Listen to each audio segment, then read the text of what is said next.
HEB is proud to present The Path, the 2018 football season insider show. No store does more than HEB. 20,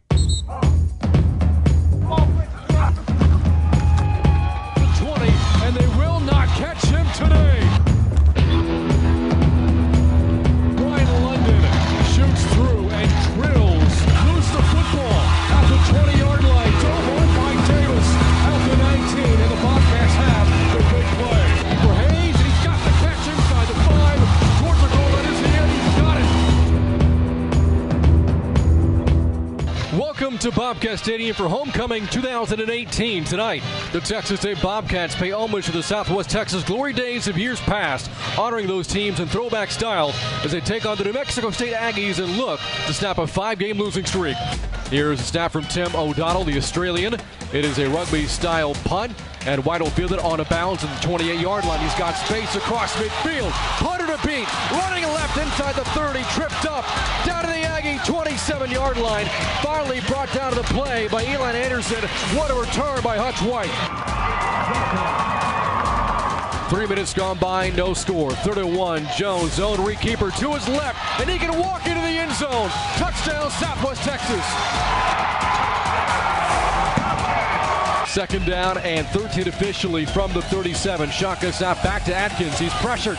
He escapes a sack. Atkins on the run. Atkins is speared down by Brian London right at his waist to the 40-yard line. Atkins does gain a couple of yards there, but at a price, and it brings up 3rd and 10. Bobcats bring a 4-man rush. Atkins going over the middle, intercepted by Lewis on the return to the 45, to the 40. He's got blockers and stumbles down to the 30-yard line. Clifton Lewis with a pick, and the Bobcats again in business. It felt good. Coach Lewis made a good call. Quarterback didn't see me. I just stepped in front of the pass. Tried to make something happen. Jones on the quarterback keeper to his left, 30, 25, inside the 20. Corkscrew down to the 17-yard line. Tackle made by Austin Perkins, but Willie Jones again showing off those legs. First down, Texas State. Jones takes a snap, hands off to Taylor, this time running behind a right tackle, and powers into the end zone. Touchdown, Southwest Texas. Boy, that's exactly what you want from your offensive line, moving furniture up front. Coming off their made field goal, 13-3 Bobcat lead. Now Davidson's ensuing kickoff fielded a yard deep by Watts, and he's taking it out across the 15 to the 20. Bouncing to his right, across the 30-yard line, make it Jeremiah Haydell. Nice return, and they're going to mark him just shy of the 40-yard line at the 39. On 1st and goal for the 5, run for Huntley, hesitates in the backfield to his right, now darts back to his left, slips a tackle and scores. And now Davison out here to attempt to tie the game. This a 25-yard field goal attempt from the right hash. Here is a snap, it's low, set is down, kick is up by Davidson, line drive kick again, but again it is good. And the Aggies have scored 13 unanswered, and we're tied with 6:23 to go in the first half, 13-13. It is a play fake for Jones, bootlegs right, throwing deep to the end zone, got a man, touchdown, Southwest Texas, back right corner of the end zone, Jamin Banks. Coach Elliott and the rest of the offensive staff did a good job of, the game plan was simple. We were able to go fast, and just keep it simple and fast. It was okay. They will take a 7-point lead into the locker rooms on Throwback Day, Homecoming 2018. SWT leads New Mexico State 20-13. Out of the shotgun on 3rd down and 7. Jones back to throw, rolls out to his left, fires a dart to the far side, caught by Jeremiah Haydell. Inbounds, yes, at the 47-yard line. Gain of 19 yards, first down. On 1st down, Jones with a handoff. Robert Brown explodes inside the 45-yard line. Drags the defender with him down to the Aggie 38. The Bobcats pick up 15 more yards and another first down. Trips right for Jones, single receiver, short side left. The Aggies jump should be a free play. Jones back to throw a deep drop. Steps up, winds back and throws. A ball towards the end zone. Jumping catch made. Haydell. Left corner of the end zone. Touchdown. Southwest Texas. What a play. Willie Jones realized he had the free play because of the encroachment, and he threw up a prayer, and it was answered by Jeremiah Haydell. Aaron Brewer did a great job of seeing the guy was offsides and snapping the ball. And, just scramble drill. We work every day in practice. I just get out the line, just try to get open, just to create a play for Willie. He's scrambling. He did a great job of getting out of the pocket and he just threw the ball up. He trusted me, and I just made the play. 4 wide for Atkins on first down for the Bobcat 40. Snap is back to Atkins. Bobcats bring a delay blitz, and Atkins goes down. Sacked back to the 42-yard line. He'll lose 2 to bring up second down and 12. Jones hands off Brown, breaks a tackle across the 20. Running along the left hash across the 40. Stumbles down to the Bobcat logo at the Aggie 49-yard line. That is a gallop of 34 yards. First down. 4th and 7 at the 37-yard line. Motion from Clark right to left. Snap back to Atkins facing a blitz. Atkins flushed out to his right. Hits, he throws. The pass is incomplete. And the Bobcat defense comes up with a 4th down stop and a turnover on down. On 3rd and 12, Jones looking to his right. Nobody open on the screen and now falls down. Or no, he shoveled it away to Anthony Taylor. Now beg your pardon, the Aggies have the football. They're taking it back. Inside the 10, inside the 5, end zone touchdown. I believe Willie Jones, the one that lost it, and the Aggies are right back in it. Trips left for Atkins, one receiver, short side of the right. Bobcats bring a blitz. Atkins throws, end zone, intercepted by Taylor. Falls in the end zone, and the Bobcats will settle for a touchback. What a play by Anthony J.T. Taylor. Out of the gun, Atkins 4 wide, 2 either way. Takes a knee-high snap from the end zone. Steps up now, pressured, and down he goes. Ishmael Davis, Savion Pad, the sack, back at the 4-yard line. On 4th and 5, Atkins back to throw. Throwing deep to his right. Has a man, Dan. Turns, and the pass is incomplete. Broken up by Deshaun Waddy. And the Bobcats are going to win this game. Well, I thought he did a nice job on that play. I thought that was a heck of a job to end the game. I think he did. He plays hard. He plays well. Just glad he was in that position to make a play. I'm really proud of our defense. We've got some older guys over there that have been through a lot of battles, ups and downs with us. And those guys did a nice job tonight. Final score from Bobcat Stadium, Southwest Texas 27, New Mexico State 20.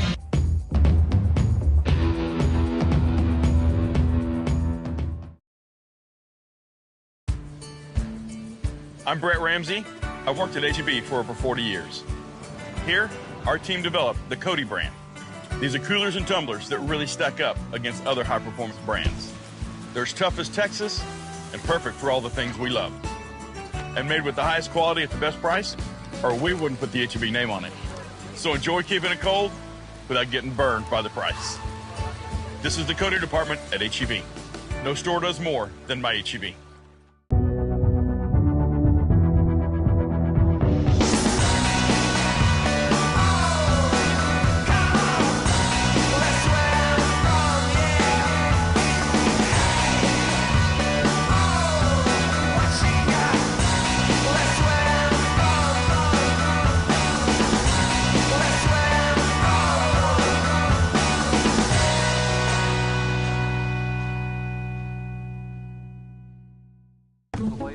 When you're ready for a car that's kayak friendly, or you're just ready for a downsize, we approve. UFCU, with rates that challenge the big guys and people who understand your journey. We have auto loans for whatever life you want to live. Apply today at ufcu.org/myauto.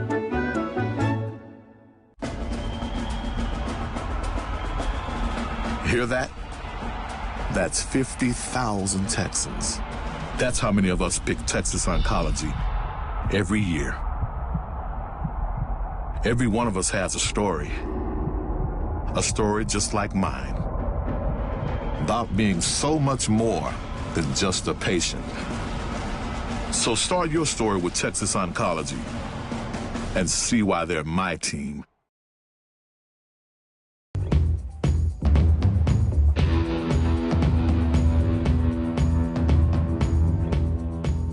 Obviously, going back to Saturday, after looking at the tape, obviously we did some good things. Obviously, win the ball game. That's the number one thing to do is win the game, and that was the number one goal.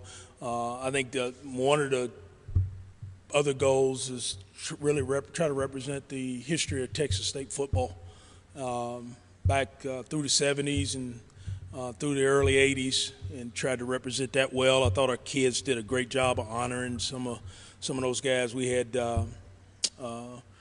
Ricky Sanders, Mike Dunn over at the hotel, and there was a number of guys from the 70s there that have come to practice a lot in the past, and it was great to see those guys over there get around our players, and again, our players don't know those guys. They don't know who Ricky Sanders is. They don't have a clue, but to learn a little bit about Ricky Sanders and what he did here at Southwest Texas and on in the NFL, and I think with the Houston Gamblers also.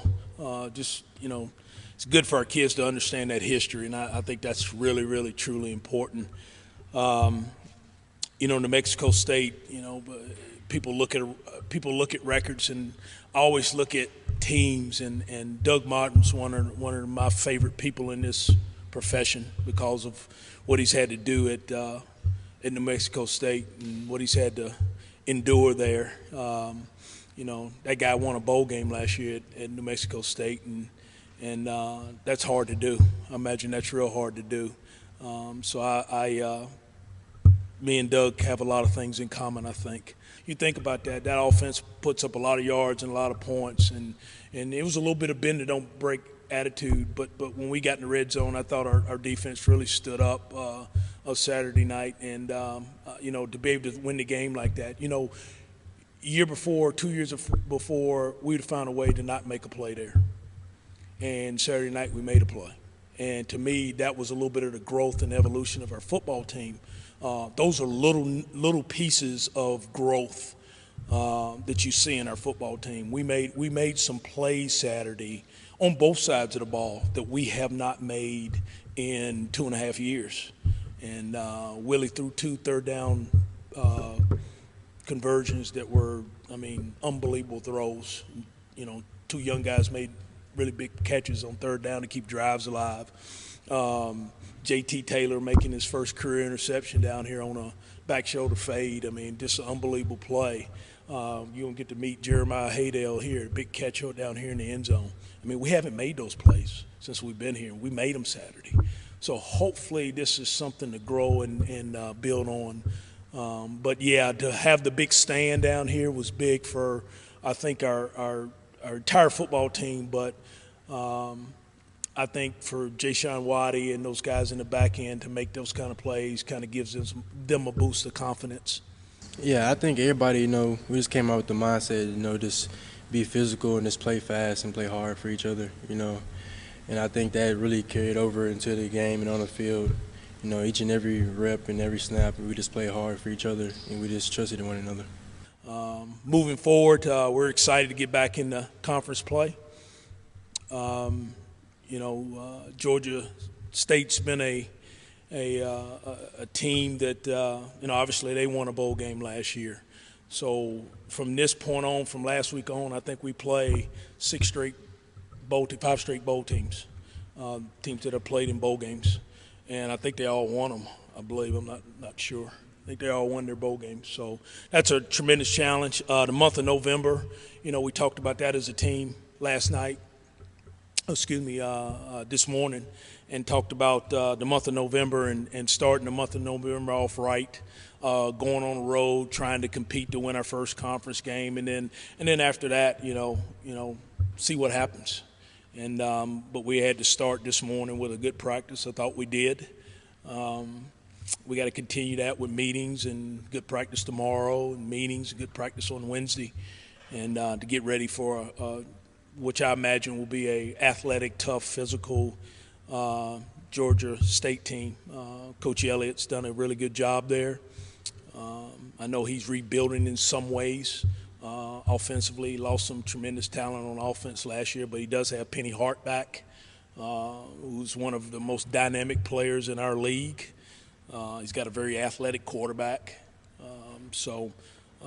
And defense, they return a lot of guys on defense. So it'll be a challenge for us, but we have to make it about us and not about them.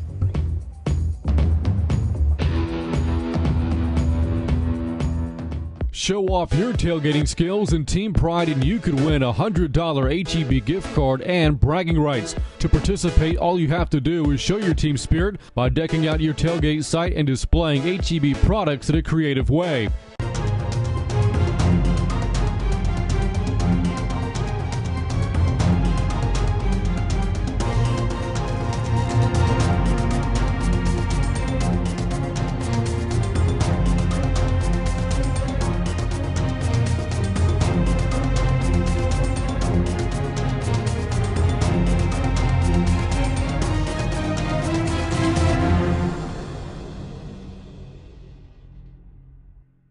The Learfield Directors Cup, the highly recognized mark of distinction in college athletics across all divisions, both men's and women's sports. Follow your favorite team's pursuit for excellence in this prestigious annual award through thedirectorscup.com, USA Today, or at L Directors Cup on Twitter or Facebook. Learfield Directors Cup, the crowning achievement in college athletics since 1993. We come from many different places to the green hills of Texas. We bring our dreams, our ambitions, and a desire to do more. We put in the work every day because winning takes preparation, teamwork, and leadership. Our sweetest victories are in developing new technologies, solving problems, honing our talents, and sharing what we learn. At Texas State University, winning is making our tomorrow better than today.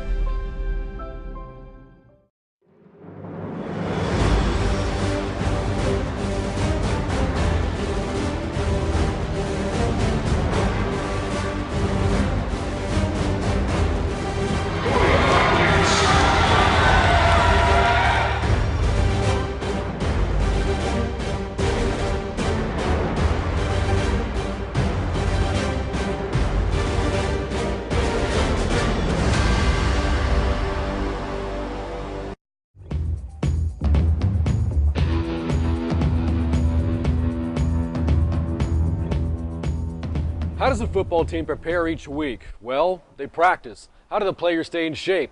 They work out. How does a team break down an opponent and study themselves? They watch film. Lots and lots of film.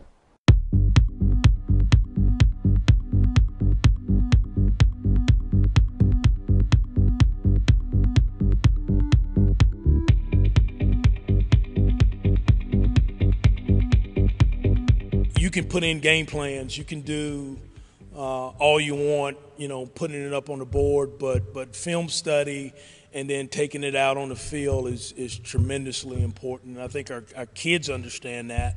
One, they have to understand their position, but they have to understand what we're trying to get done, whether it's on the defensive side of football, offensive side of football, or special teams. The process for us in terms of filming practice starts with our student staff. We have a staff of 8 kids that go out and film. We have anywhere between 4 and 5 cameras filming practice at one time. It's every drill from before stretch starts all the way through the last period. The timeliness of film it's like instant. We have multiple times throughout practice where we swap out our SD cards, our memory cards. I bring them into the office, I import them, I check them for quality, make sure everything matches up since we're shooting multiple angles. And then it's a matter of exporting it out to our server. Within minutes after practice, these guys are upstairs in the meeting rooms, ready to break it down while it's fresh in their minds. My classes are online, so whenever I have time to watch film, I'm watching film. So I come up here and watch it with the coaches and everything. And what I really look for is like tendencies. So I watch a few games. I watch to see if they stutter, if their hand moves before the ball snaps, and their eyes and everything, stuff like that. There is really no location that you're not able to access, whether it's practice film or game film, because whether you're in the building here, it's on every workstation in the building, or if you're outside, if you're all you really need is a phone or tablet with some sort of network connection, because all the film is then pushed and it lives on the cloud. So it's basically you can access it from anywhere you have access to the internet. The game's a lot faster. You have to pay attention to detail, more film study. High school, you can just go out there and play, but it's a different game in college. More film study, know your opponent, know what they're doing. And I think that really plays a big part in just the translation from high school to college. I like to know that we did everything we could to help our team prepare for our opponent that week. And that's the biggest thing for me. It's just give them the film and kind of stay out of the way sort of thing, and let the coaches coach, and let the players play.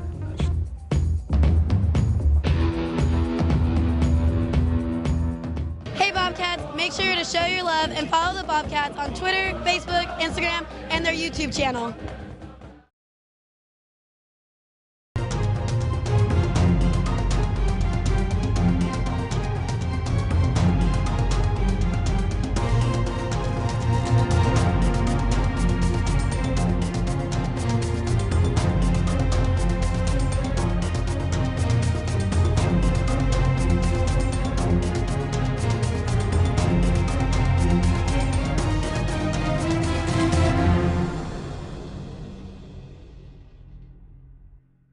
We come from many different places to the green hills of Texas.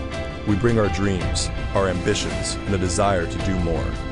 We put in the work every day because winning takes preparation, teamwork, and leadership. Our sweetest victories are in developing new technologies, solving problems, honing our talents, and sharing what we learn. At Texas State University, winning is making our tomorrow better than today.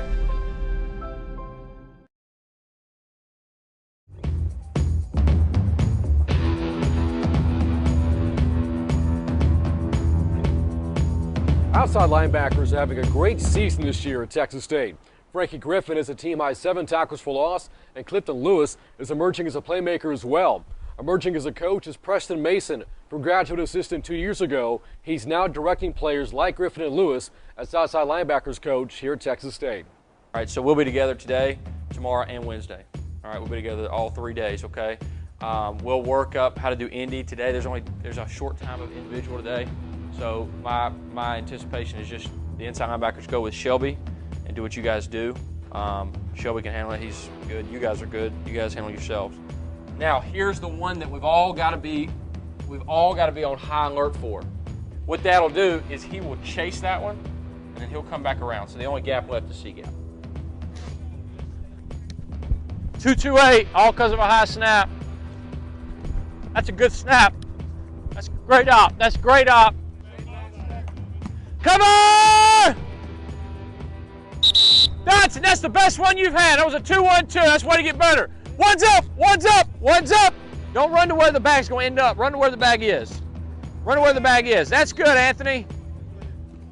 Keenan, don't run for width. Run right downhill at the back hip. Don't run for width. Go right downhill. You guys are running to where the donut's going to be. He's going to cut back on you in real life. Run downhill. Hey, you got to keep your hands on it now. The hands come first. Can't miss with that right hand. Every time, JP, you're doing a good job. You're stepping, but every time you hit the guy, your feet die. And then you have to restart them. Don't let them die. Here we go. That's why we do this every day. Ready? Hit.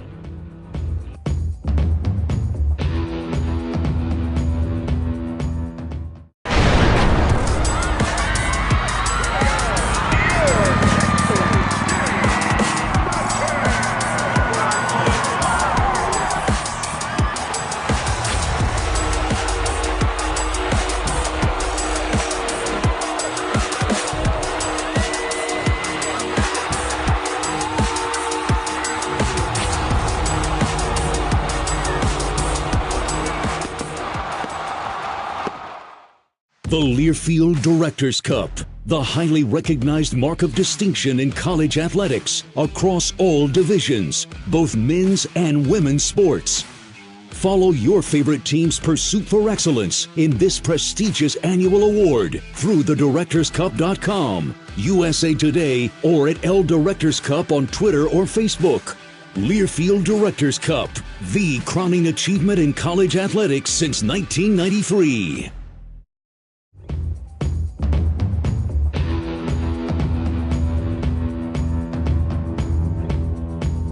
Welcome back to The Path, Texas State football. The Bobcats are playing for a winning streak this Saturday as they travel to Atlanta to take on the Georgia State Panthers. Here to preview the game with us is Dave Cohen, Georgia State's radio voice. And Dave, thanks for joining us. The Bobcats and Panthers are both 2-6 going into this game this weekend. Now, Georgia State was a bold team a year ago, so where would you pinpoint the Panthers' struggles so far this season?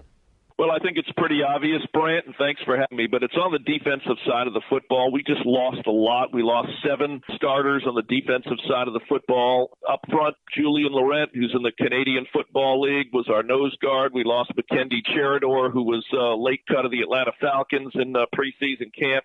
So that was a lot to lose up front. We lost Trey Payne and James Traylor among the linebacking core. I put Trey Payne as one of the better linebackers that we've had in the program, and he was a 4-year starter. And then we lost the entire secondary. Chandon Sullivan now with the Philadelphia Eagles. B.J. Clay was a late cut of the Los Angeles Chargers. Brian Williams was a 6th-year senior, and Jerome Smith, who was the lone returning senior cornerback, left the team about 3 weeks into the season. So, again, you throw in what we lost, and we got very young on the defensive side of the football pretty quickly, and it's kind of shown at times this year. All right, Dave, so yes, the Panthers have had some struggles on defense, so let's switch gears and discuss the Panthers' offense. Now, Georgia State has one of the top playmakers pound for pound in the Sun Belt, and wide receiver Penny Hart, but he's not the only threat on offense for Georgia State, is he? No, not at all. Connor Manning was a senior last year at quarterback, so they brought in a junior college kid, Dan Ellington, and Dan leads us in, obviously, passing, but leads us in rushing as well. He's one of those dual-threat quarterbacks. He's good when the offensive line is good. So far this year, on the occasion that the offensive line has been better than good, Dan has been a really good quarterback. Here's a good example with comparison to offense and defense. Again, we lost to Coastal Carolina last Saturday. We had a total of 521 yards, including 290 on the ground, and still couldn't win the football game. Now, this Saturday will be the Bobcats' first ever visit to Georgia State Stadium, the former home of the Atlanta Braves at Turner Field, and the Panthers first started playing football in the Georgia Dome. What has the change in venues meant for Georgia State's program?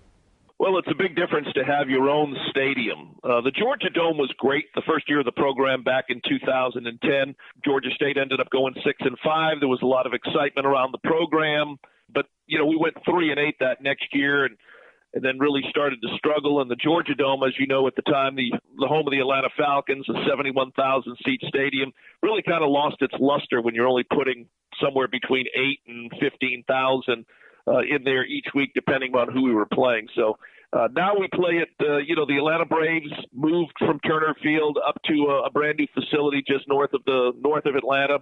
And Georgia State was fortunate to be able to acquire, Turner Field and retrofit it to play football. And it's not 100% complete yet. There's still some construction going on. There are plans to redo and redevelop the entire area.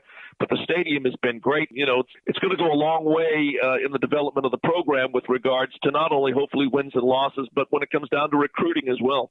Now, Dave, as for the game itself, again, both teams enter Saturday's game with records of 2-6. The Panthers have beaten the Bobcats 3 years in a row. Obviously, Texas State wants to end that streak, while the Panthers are trying to make it 4 in a row this weekend. How do you feel the Panthers match up against the Bobcats? Well, this is going to be one of those games, Brent. I think both teams are going to come in with that backs against the wall mentality. The final 3 games for Texas State are tough games. The final 3 games for Georgia State, at Louisiana Lafayette, at Appalachian State, and at Georgia Southern, very tough. So I think there's going to be a little bit of an air of desperation for both Georgia State and Texas State to win this thing and try to take a little bit of momentum into the final 3 games of the regular season. For Georgia State, again, comes down to the same thing. Offense has got to continue to produce like it's been producing. Problem is the defense has just been giving up a lot of points. I mean, for example, last 3 ball games, given up 37 to Coastal, 51 at Arkansas State, 37 at Troy. So, again, defensively, if we could get it to a point where we're not giving up so many points, it puts so much pressure on the offense to produce every possession, then Georgia State could find itself in a good position. But I guess the same could probably be said for Texas State. You guys are coming off a win, so you guys will be bringing some momentum into Atlanta as well. All right, thanks, Dave, and that's going to do it for this week's show. Tune in next week for a recap of the game and for a preview of the Bobcats' next game against Appalachian State. Until then, I'm Brant Freeman, reminding you to trust the path. We'll see you next time.